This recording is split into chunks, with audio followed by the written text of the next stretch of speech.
Hey, welcome to Real Talk, where I give real answers to real questions from real worship leaders. If you are a real worship leader with a real question and you want a real answer, head right here and submit your question for a future episode. Got some good questions this week? Let's talk about it. Everyone on my worship team feels our praise is a weapon. I strongly, but silently, because I don't want to cause division, disagree. How do I navigate this? I think this person's trying to get me in trouble because I'm pretty sure that the two questions came into my email at the same time, virtually on the same day, I think. The other question was, I'm the only person on my worship team that feels we shouldn't be doing Bethel songs. Spoke to leadership and pastors, and everyone says I'm wrong. Struggling with this all the time. I'm pretty sure that the same person asked both of those questions. So I thought I'd answer it. First of all, I will say that I don't sing Bethel Hillsong elevation songs at my church. I know that that's a big topic. I'm not going to get into it in this video. I do need to make a video on that at some point, but it's probably not a real talk video. But this question isn't, should we sing those songs? I just wanted to let you know where I stand on that topic. But the question is, I'm a member on the team and our leadership sings those songs, so what should I do?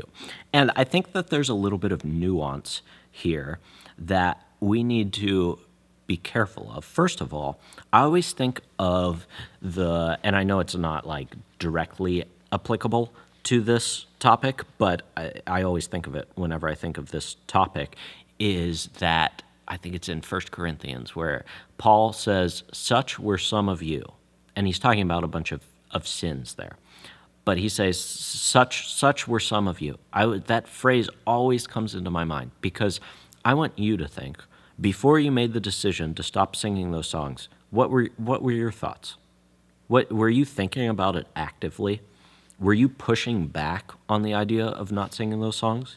This is what I have to remind myself of when I interact with people who still sing those songs. Such were some of you. I was that person until a couple years ago, until I changed my mind. And so I would have liked for people who held a different perspective to have grace and understanding with me. I still am glad that they would be firm with me in what they believe, but just have some grace for them. Such were some of you. You didn't always hold that position, probably. You probably used to sing those sorts of songs. You probably didn't think that it was a big deal. And I'm not saying that it's not a big deal. I'm just saying, such were some of you. Think of that phrase, such were some of you. That was you. You didn't think you were an idiot back then, so don't think that these people are idiots now, okay? There are a variety of reasons that people still sing those songs, and I bet the vast majority of people who watch this channel still sing these songs. I don't think you're an idiot, okay? So I'm not going to treat you like you're an idiot. I think that there are reasons not to sing those songs, but we need to express our opinions with grace. And I want to nuance this position even more, because let's talk about what you need to do.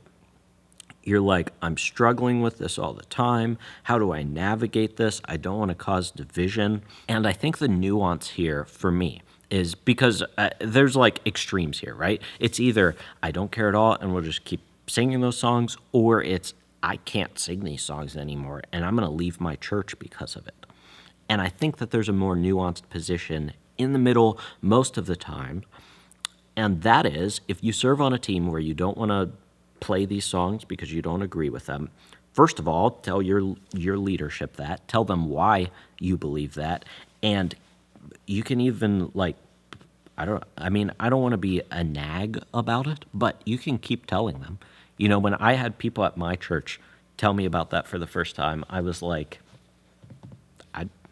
yeah, whatever, like, I don't care. And then I started looking into it more because of their persistence. And I said, if this person has a problem with it, who I trust, if this person has a problem with it, who I trust, if this person has a problem with it, who's been a Christian for 50 plus years, a faithful Christian for 50 plus years, and they're telling me about it, maybe I should look into it a little bit more. So focus on being an example first, I guess, and not just a nag where you're like that person who complains about everything. I'm not saying that you're that person, I'm just saying. So back to the nuanced position here. I think there's sort of two paths I would think of before I'm like, I gotta quit my worship team or I've gotta leave the church altogether.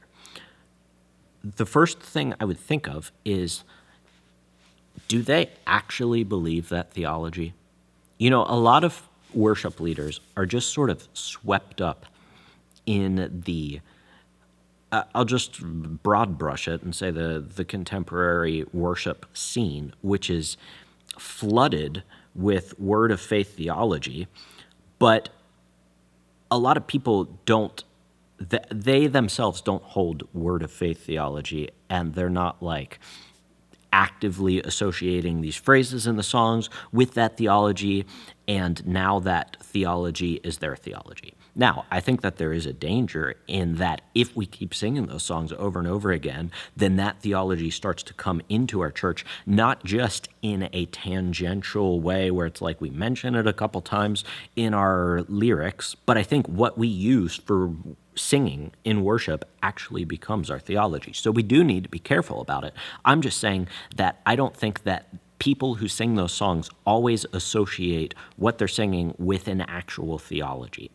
And so if those are the leaders on your church, then I am a little bit less concerned about it. Not that I'm not concerned about it, but I'm a little bit less concerned about it than if they are actively promoting that theology and they say that praise is a weapon. By the way, like that phrase, praise is a weapon, and this is something that I've never revealed this on my channel. I've talked about it to other worship leaders before, but praise is a weapon. There is this, I'll just call it like this praise of faith theology, where we have substituted word of faith theology, where you can name it and claim it and say all these things are going to happen, and then God does them because you speak it into existence. I think that has changed into the praise of faith theology. Most of these worship songs nowadays are just like so flooded with word of faith theology, and I don't think the people who write them even associate like the words and the phrases that I'm using are borrowed from word of faith theology. Once again, that's not the purpose of this video, so I don't need to go into that much more. But my point is, the nuance is your church actively promoting this? If I was going to a church and they started actively promoting what is essentially word of faith theology, and it wasn't just like a line in the song that they didn't really think about and they weren't being very careful about what they sing, but they were actually teaching it from the pulpit, and they're like, yeah, we actually believe this. Like, go to somebody and ask them, like, hey, when I hear these phrases in this song, this is what I think the person who wrote it means when they wrote it. Is that what you believe?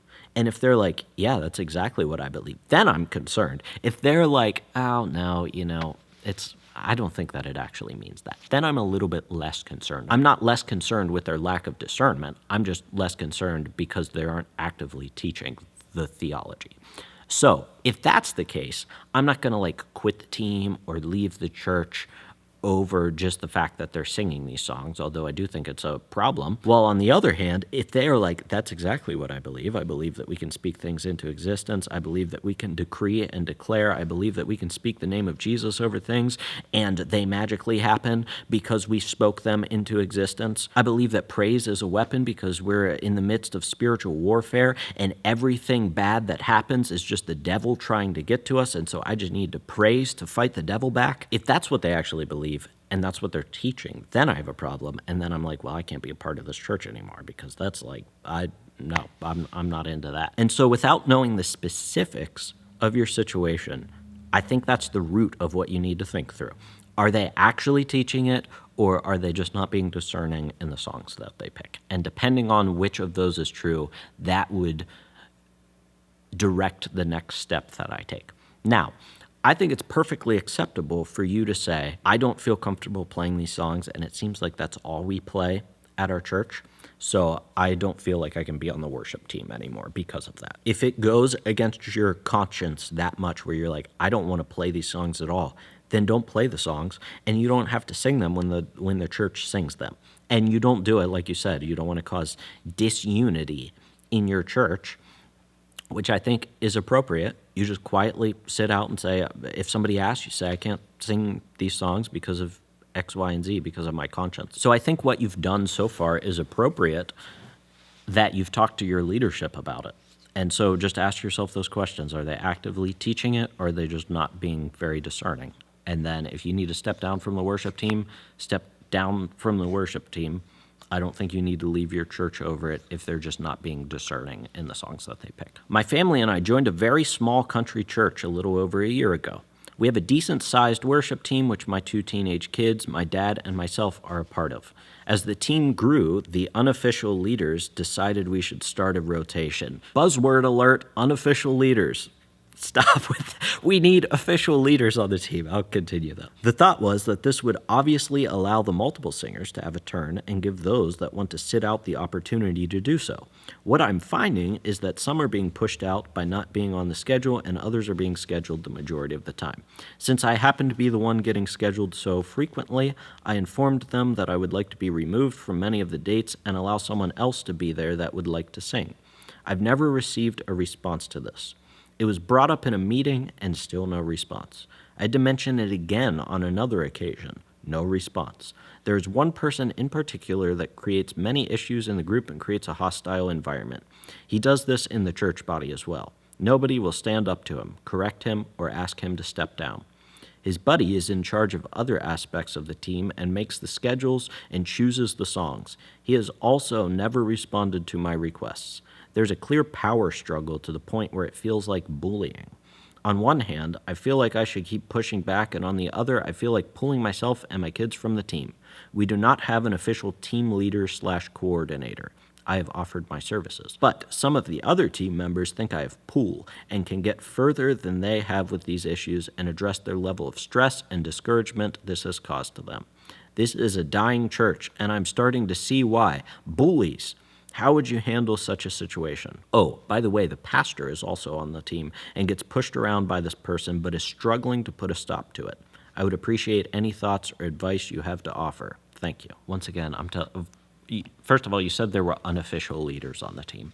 It sounds like you have official leaders on your team, and they are people that you don't want to be the leaders. But, if they're in charge of things, I think you know who's in charge on your team. Those 2 guys are in charge on your team, okay? I hate to break it to you, but they're in charge on your team. Whether they should be or not, whether they were officially put in a leadership role or not, it sounds like they're doing everything.